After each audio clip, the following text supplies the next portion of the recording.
Har xil turdagi mantilarni yeb ko'rgansizlar, lekin bunaqa manti qozxonda piyalada pishiradigan mantilarni yeb ko'rmagansizlar. Nimaga bunaqa piyalada pishirgan oddiy manti bilan manti qozxonda pishirilgan mantini qanaqa farqi bor deb o'ylab ko'rgan bo'lsanglar, videoni oxirigacha ko'rsanglar bilib olasizlar. Birinchi bo'lib shunaqa qattiqqina ko'rsatilgan tartibda xamir qorib olasizlar.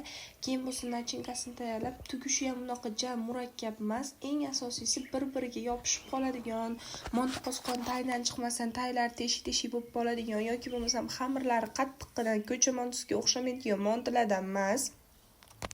Eng asosiy farqi ham shunaqa ichlari suvliki, nachinkasini qanday so'l bilan solgan bo'lsanglar, xuddi shunaqa tarzda bo'lib pishadi, bir-biriga yopishib ketmaydi, dona-dona bo'lib dirkillab turadi degan ma'noda shunaqa farqlanadi.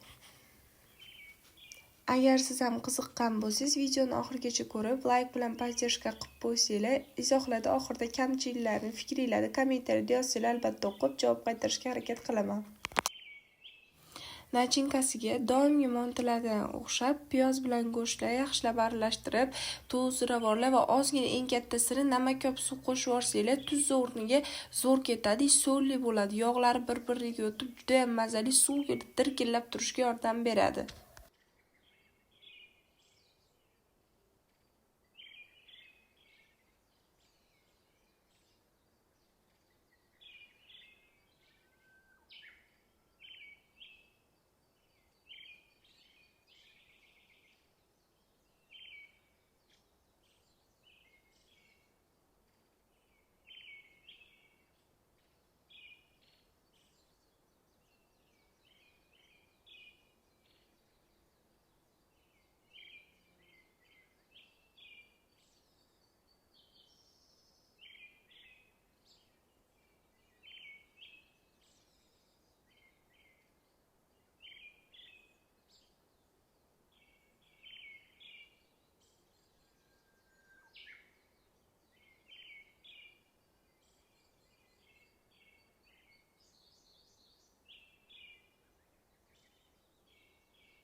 Xamirlarni shunaqa ko'rsatilgan tartibda kichkina zuvalachalar ajratib olasizlar. Ko'rsatib o'tganman hammasini, chugilish tartiblarini ham.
Qosqonni tagiga oldindan qaynab o'tgan suv qo'yib qo'yishinglar kerak bo'ladi. Keyin har bitta piyalani chiliq-chiliq bo'lguncha yog'lab olasizlar yaxshilab.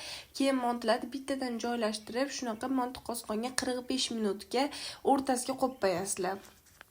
Qarab turibsizlarki 45 minutdan keyin olganinglardan keyin dirkillab qanday qo'ygan bo'lsanglar xuddi shunday bo'lib pishib chiqadi. Suvlikkina, so'llikkina monti. Bunaqa monti ko'chadagi montilardan ham farq qilib juda ham shirin mazali bo'lib chiqadi. Bitta tayyorlab ko'rsanglar afsuslanmaysizlar. Like bilan bitta baholab qo'yasizlar.